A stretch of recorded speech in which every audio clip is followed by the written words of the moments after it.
Whether Prince Harry and Meghan Markle's children become a prince and a princess depends a lot on what happens in the coming months, particularly with Harry's book and their TV show, according to a new biography. Archie and Lilibet Mountbatten-Windsor would, according to convention, be in line to get royal titles as grandchildren of Britain's new monarch. However, King Charles III could intervene to stop this, leaving the Sussex siblings as Master Archie and Miss Lilibet. Newsweek understands no decision has been taken on the children's titles, and the question, while it may be a burning one for the media and public, is not currently the focus for Buckingham Palace, which had been working long hours planning Queen Elizabeth II's funeral.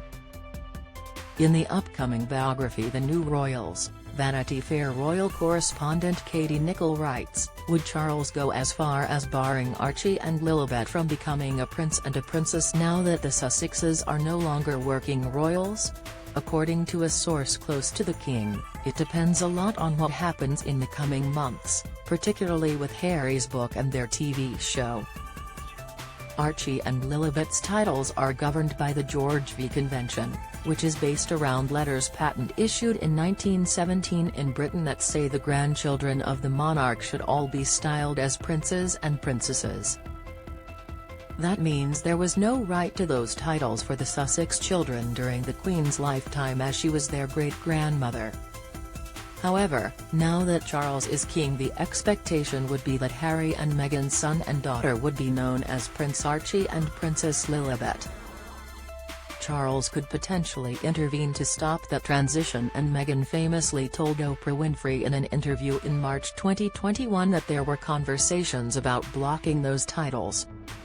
Meghan told the CBS Tell-All, "In those months when I was pregnant, all around this same time, so we have in tandem the conversation of he won't be given security, has not going to be given a title, and also concerns and conversations about how dark his skin might be when he's born." It is not known who was responsible for the comment about skin color. However, Newsweek understands the subtext of conversations about security and titles was Charles' long-standing desire to slim down the monarchy.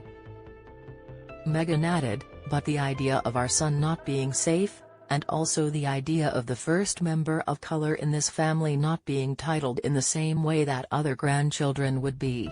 You know, the other piece of that conversation is, Teresa convention, I forget if it was George V or George VI convention, that when you're the grandchild of the monarch, so when Harry's dad becomes king, automatically Archie and our next baby would become prince or princess, or whatever they were going to be. I think even with that convention I'm talking about, while I was pregnant, they said they want to change the convention for Archie." Much was said in British newspapers after the Oprah interview about how Meghan was wrong because the George V convention meant the titles were a foregone conclusion. An article in the Daily Mail read, Meghan Markle's bombshell suggestion that her son Archie was banned from being a prince amid concerns over how dark he would be appear to be refuted by rules laid down by King George V.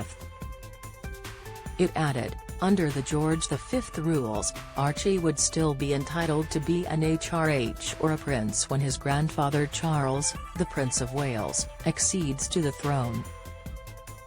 However, 2 weeks on from Elizabeth's death there is still no answer to the question of whether Archie and Lilibet will get titles or not. So at the very least Meghan was right that the George V convention did not guarantee her children the right to titles, and it remains an open question. Nicholl wrote, "We know titles matter to Charles, and he reportedly wants to limit them to the top tier of royals.